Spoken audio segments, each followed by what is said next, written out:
Hello friends, આજે આપણે સિંગ ભજીયા બનાવીશું. સિંગ ભજીયા બનાવવા માટે 1 કિલો સિંગ, આપણે જરૂરિયાત મુજબ ચણાનો લોટ નાખીશું, મરી પાવડર,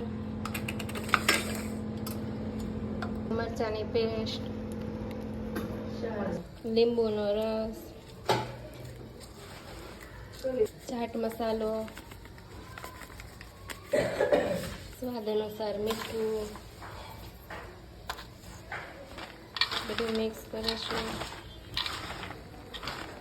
થોડું થોડું પાણી નાખતા જઈશું ને લોટ બાંધતા જઈશું.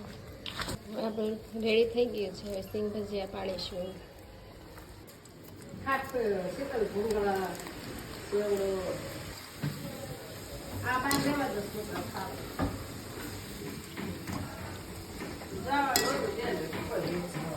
એક ધારો